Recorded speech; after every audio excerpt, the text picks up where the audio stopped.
Yeah, so just to continue the discussion on trying to remove these invasive species, just want to share a project that my co-authors and I worked on several years ago, evaluating this really unique gear type available to anglers in North Carolina. And we looked at kind of the differences in populations where you can and cannot hand crank electrofish for channel catfish, flathead catfish, and blue cats, but just for this talk I'm going to focus on flatheads. So flathead catfish were introduced into southeastern North Carolina in the 60s, and with the subsequent decades, the 80s, 90s, through range expansion and angler introductions, they became established throughout pretty much all of our coastal rivers in North Carolina. And with those that range expansion, we saw declines in native species, particularly native bullheads and sunfish. So with that, with some of the public outcry for the declines in sunfish species, some of our counties, through county legislation, legalized hand crank electrofishing to try to control the expansion of flathead catfish and hopefully slow down the range expansion and the numbers that were there. So for those of you that aren't familiar with hand crank electrofishing, it's utilizing the magneto that's inside of these old-timey hand crank telephones, and kind of building a crude device like this where you're able to, you got the magneto set up, then you got it set up to a bicycle gears where you can turn it, 2 lead lines going down into the water, the ends of them are exposed, and if you turn it, you can produce a low voltage just AC current to shock the fish and collect them. These were legalized and starting in 1985 in the Cape Fear River, and then over the next couple of decades opened up in the Black River, the Lumber, and the Waccamaw rivers. So it's, as I mentioned, it was legalized. It was through county legislation where it was legalized, but the North Carolina Wildlife Resources Commission regulates it. You have to have a special devices license to do it. The voltage can't exceed 300 volts. Has to be manually operated, so you can't hook up like a portable drill or something like that to get higher revolutions and higher voltage. There's a season on it from July 1st to March 1st. And there's no harvest restrictions, no minimum size limit, and no creel limit. So you can keep as many as you want. And just to kind of show you how unique it is, just as far as we know, the 4 counties down here in southeastern North Carolina, it's the only place you can do this legally in the United States. So we wanted to just look to see if this gear, it's been around since the 80s. We wanted to see if there's any differences. Is it making a difference in the populations where you can and cannot hand crank? And we were interested in just looking at the relative abundance, the size distribution, condition, growth, and the mortality of these 2 populations, and just see if there's any evidence of exploitation there. So just to orient you, we're in southeastern North Carolina, and the study actually went down into the northern part of South Carolina on the Waccamaw River here. It's legal to hand crank in all NC waters, so to get a proper comparison, we went down into South Carolina and worked with the South Carolina Department of Natural Resources. They were able to help us out, and a great group of guys that helped us finish up that part of the project. But you have the 4 counties where it's legalized, highlighted, and then the specific reaches where you can hand crank are in green, where you can't hand crank is in blue. And then you got the Black River, the Cape Fear, and the Lumber, and the Waccamaw down here. And you can see our study sites our sample sites are in red. And so we used a combination of low and high frequency electrofishing to collect all our catfish. The low frequency sites were 1 kilometer long, and we had 10 in each reach. We utilized a chase boat to increase catch rates. And then the high frequency sites were 500 meter reaches where we electrofished each bank, or both banks of those reaches there, or sites, excuse me, and had 5 of those per reach. And did that we did that in the June of 2015 and 2016, so 2 years of sampling. And once we collected all the fish, we wanted to look at just relative abundance, size distribution, the mean length of each of these populations, proportional stock densities, biomass, the mean weight, and the relative weight of the fish as well. Along with that, we collected otoliths for age and growth analysis. We ended up with over 1,000 otoliths over the 2-year study. And from that, we modeled von Bertalanffy growth curves. We also looked at instantaneous and total annual mortality using catch curves and the Chapman-Robinson method there. And then for our other comparisons, our data was non-normally distributed, so we analyzed most of it using the Kruskal-Wallis H test. And for proportional stock densities, we used chi-squared test. And then for mortality rate, the instantaneous mortality, we analyzed that with ANCOVA. So getting into the results, for all our results, I'll have all four of the rivers and then this regional category as well, where we pooled all the data together for all the 4 rivers. And all of the non-hand cranking results are in white, and the hand cranking is in black. So just big takeaway here is that there was quite a bit of variation among all the rivers.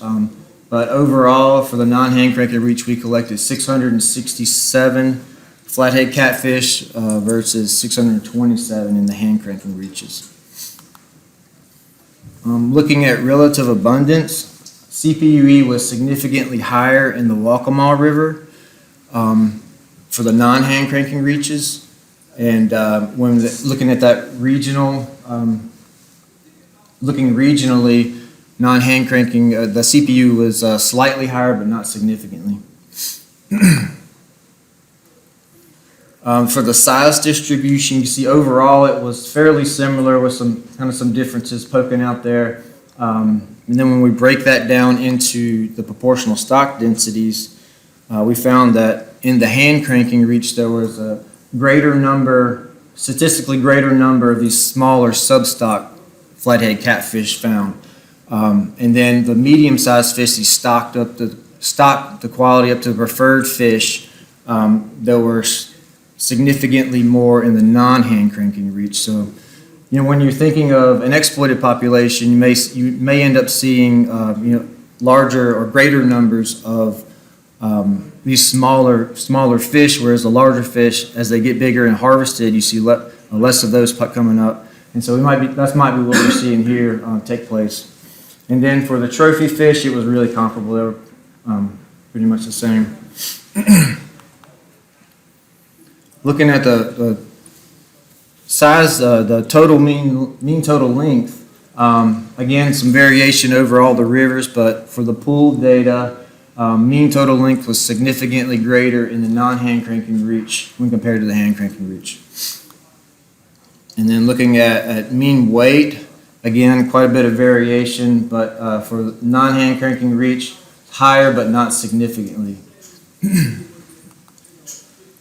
And for mean relative weight, we found that relative weight was significantly higher in all of the rivers except for the Black River, as well as for our pooled data as well.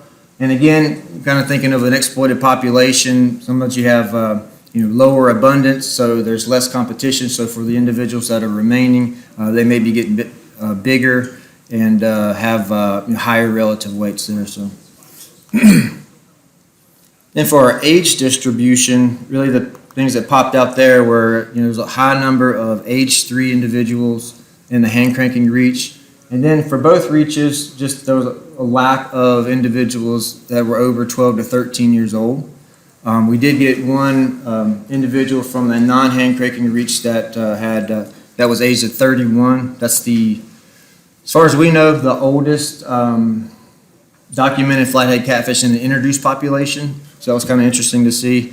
And then for the mean ages, they were significantly higher in the Waccamaw River as well as regionally. Then for growth rates, for the non-hand cranking reaches, we found that growth was faster and the theoretical maximum total length there was lower. And then the hand cranking reach had slower growth rates and higher maximum growth potential, which is kind of the opposite of what you would think of in an exploited population, where you expect faster growth rates and lower maximum growth or growth potential. And then looking at our mortality rates for the non-hand crank reach, the instantaneous mortality rate was significantly lower than the hand cranking reach. So throwing a bunch of graphs at you there, just try to kind of summarize all of those things together and show, kind of check the box of if there's any evidence of exploitation when we're comparing these two populations. So for overall relative abundance, it was slightly higher in the non-hand cranking reach, so not really any evidence there. For size distribution, mean total length, and proportional stock densities, the hand crank reach showed a truncated population. And there were higher numbers of smaller fish, so maybe some evidence there, yes. For biomass, mean weight, and condition, it was lower and in the hand cranking reach with higher relative weight, so again, yes. And age was slightly younger in the hand cranking reach, yes. For growth rates, they were faster in the non-hand cranking reach, and growth potential was greater in these hand cranking reach. So again, both of those no for evidence of exploitation. And then mortality was higher in these hand cranking reaches. So when comparing both of these populations, there is some evidence of exploitation in these hand cranking reaches. There's some significant differences there, but is there any biological significance to it? We don't see any big, substantial restructuring of the populations that would, in turn see a benefit to our native fish assemblages. Kind of getting back to the original purpose of the device, it was put into place to slow expansion and reduce catfish numbers, and we're not seeing that in the objective of this gear type is not being met.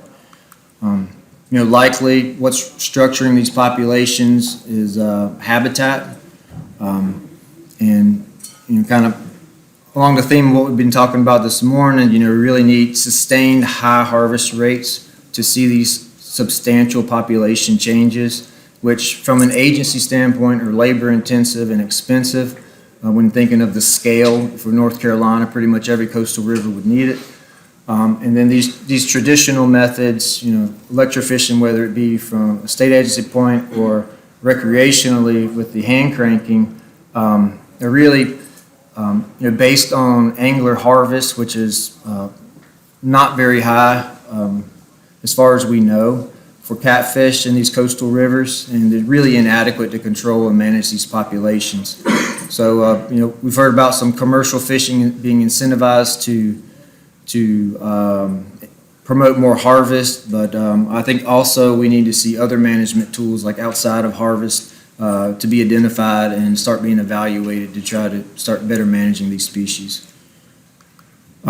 With that, I'd just like to acknowledge all the commission staff that helped out on this project. We also had several universities and other state agencies that helped out, and we were able to finish up the project with everybody's help, so I appreciate that quite a bit. So with that, I'll take any questions.